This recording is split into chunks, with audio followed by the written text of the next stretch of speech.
Once upon a time, there was a peasant. He had a hard life, working all year round, little better off than a slave, and with no say in what went on. He was diseased, he was downtrodden, and he was dirt.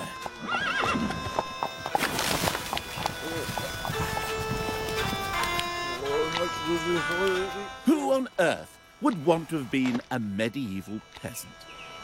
Bless your shirt. Being a peasant in the Middle Ages must qualify as the worst job in history. But of course we're only guessing, because being peasants, they didn't leave behind much record of their existence. Except once, in the summer of 1381, the peasants left an indelible mark on the history of England. The peasants' revolt took everyone by surprise. It was quite astonishing. From out of nowhere, it seemed, tens of thousands of peasants arrived in Blackheath on the outskirts of London and demanded the king abolish all forms of servitude, taxation, and the aristocracy. The king, who was only 14 at the time, quite understandably said he'd need to think it over. The peasants, however, wanted liberty, equality, and brotherhood. And when did they want it? Now! 400 years before the French Revolution. Talk about pushing. The king, who'd been talking to the rebels from the safety of a barge in the middle of the river, decided to go home for his tea. The peasants obviously needed to make their point more forcibly, so they rampaged through London, killing lots of Flemish people. Not quite sure how that helped. One group broke into the Tower of London. They burst into the royal living quarters, and there, according to the tabloids of the time, they sat on the beds and poked into everything with their filthy sticks. Some of them even tried to kiss the king's mother. They then dragged the Archbishop of Canterbury and the treasurer out of the White Tower and cut off their heads, which they paraded round the town stuck on poles. Now, if it sounds to you like the lunatics have taken over the asylum, that's what a lot of people at the time thought. But they weren't lunatics.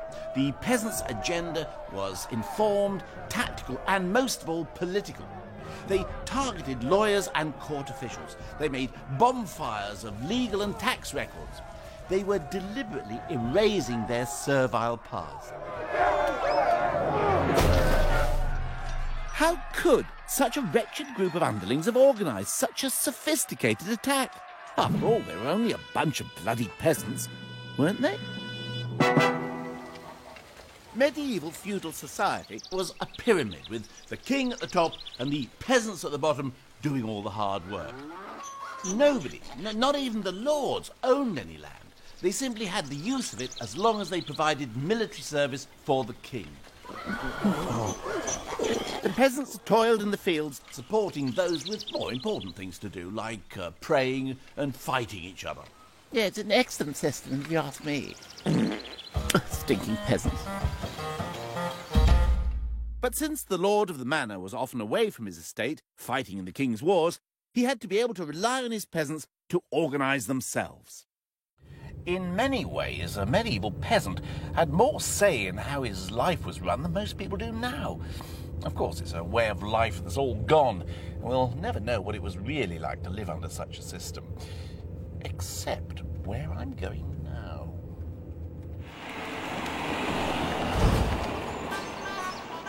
The village of Laxton in Nottinghamshire is the only place in England that still works on the medieval system, the centre of which is a so-called court leet, elected every year by the village farmers.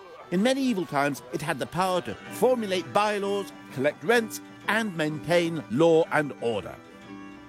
Today, the court's only job is to police the way the land is farmed.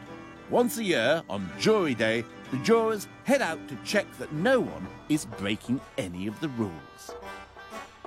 The land is farmed in strips in the same way as it was 800 years ago, and each farmer's strip of land is separated not by fences but by grassy borders of common land known as sicks. This little green strip of grass is the dividing furrow between the two strips. This one belongs to Mr. Godson and that one belongs to Mr. Noble. What do you mean it's not straight? Well, no, Wiggly.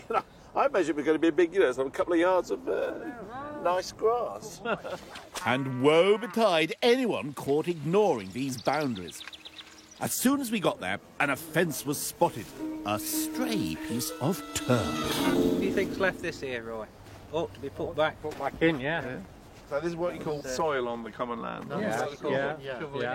Shoveling in. What you call shoveling in. Yeah. But we don't put it back in. Whoever's done it should have done it. That is a serious offence. So how much do you think they'll get fined for that then, right? Oh, about £2, I think, yeah. It's quite stiff, actually. Yeah. Then down to the serious matter of marking out the boundaries of each farmer's land, using the same high-tech methods developed in the Middle Ages, which leave plenty of room for debate. To there, where Oller is, look. See it? There? Yeah. I reckon he wants to be there. Five.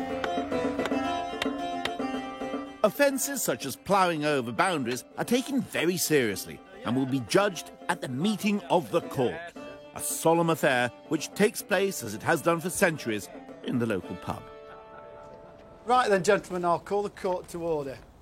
Oh yea, oh yea, oh yea, all manner of persons who owe suit and service to the court leet of the Queen's most excellent majesty, draw near and give your attendance. God save the Queen and the Lord of this court leet. The presentment shows that dikes are satisfactory. There's a fine of £10 on Stuart Rose for ploughing too far into the meadow ends sick. Mr. Rose, do you have any comment on that? Yeah, well, that was I ploughed to an original peg, which was already in the sick. So I thought I was ploughing in the right place, and I think £10 fine is a bit harsh. Do you accept that it was the wrong place now? Yeah, slightly, but I was ploughing to where it had been marked out. Any comments from anyone else? I think the fine should stand. In medieval times, a man could be tried for murder in this court. Was right at the time. Well, the proposal of the court then is to reduce the fine from £10 to £5. Everyone in favour? Yes.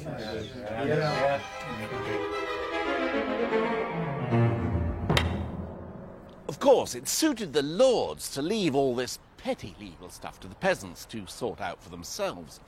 But there was a snag. The experience of dealing with the law and enforcing it sometimes meant that the peasants became minor legal experts in their own right, and when they did, they used that expertise to their own ends. Sometimes, however, they resorted to rather unconventional tactics. For example, in 1200, King John proposed a visit to the city of Nottingham. The residents of the nearby village of Gotham realised that this meant he would pass through their village, making it a king's highway, and thus making them liable to new taxes. So, when the king's messengers arrived, what did they do? Well, the entire village pretended to be mad. Since madness was considered contagious, the idea of a whole village of lunatics was perfectly feasible, and the king wisely decided to make a detour. But for all their cunning, surely peasants were still nothing more than slaves. In the same way that the lord of the manor had to provide military service to the king, the peasants had to provide the lord of the manor with so many days' labour in return for the land they held from him. Historians have given this arrangement the catchy title of feudal burden. But just how much of a burden were these feudal duties? For example, the peasants who ploughed these fields 600 or 700 years ago bore one of the heaviest feudal burdens in the kingdom. That is to say, they had to work for the lord of the manor for something like 50 to 60 days in the year to provide their accommodation and pay their taxes. Nowadays, most of these fields are occupied by the BMW car plant. Now, to pay for their rent and taxes today, an assembly line worker has to work for something like 80 days in the year. That's nearly a month longer than the worst-off medieval peasants. What's more, the feudal arrangement was a two-way thing. The lord had responsibilities to his peasants. In fact, twice a year he was supposed to lay on feasts for them, as a sort of thank you. I can't remember the last time the taxman took me out for slap-up dinner. or a picnic. Of course, the lord of the manor lived like a lord. But what kind of a stinking hovel would its peasants have called home? The answer can be found at Britain's newest, oldest village, Cosmoston, on the outskirts of Cardiff, where a team of archaeologists have painstakingly recreated a complete medieval village. There's a surprising range of properties on offer. First up, a medieval bachelor pad, or rather, an affordable studio apartment suitable for the single working peasant. Must have been a pretty unpleasant life, doesn't it? It could be quite grim, but again, we've got to get rid of all of our modern views on what makes a good life. So this is how the lowest of the low would live. Yeah, we're right at the bottom, yeah. It's quite spacious, really. Well, that's right. He has a nice little cottage, but that's about all he has going for him. Yeah. So what does he do? He's a landless labourer. Here's a chap who's had his land taken away right at the bottom. And so he's got a fire. He's cooking himself something. Yeah, very basic pot here above his hearth. Tiny amounts of wood that be used. None of the roaring fires that we'd think of, because all of his wood has to pay the lord of the manor wood penny, go out into the woods, and he can just collect what's fallen. And he's got a bed, I see. Delightful bed here, with just a mattress full of straw thrown on top of it, and a couple of rough old woolen blankets. Plenty of fleas, I expect. Hopefully, not too bad, because hanging above them, we have some flea bane. Oh. So in theory, that keeps the fleas away.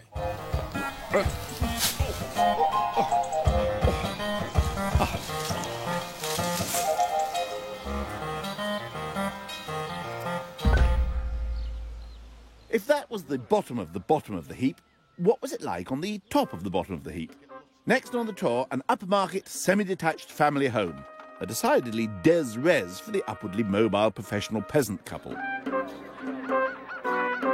So whose house is this, Nick? Now this is the Reeves house. And what's a Reeve? So tell me what we're going up market here. Every year, the free men of the village vote for who they want to be the Reeve. Yeah. And the Reeve is almost like a village manager. Keeps an eye on things, makes sure that everybody's farming the land properly. He's a wealthy man, a wealthy villager. So he doesn't make his money out of being Reeve. He owns a lot of land. That's right. He is the Land Rover Greenwelly farmer. And a very, very upper-class fireplace. Oh, he can afford it. Yeah. Definitely. A Welsh dresser, I see.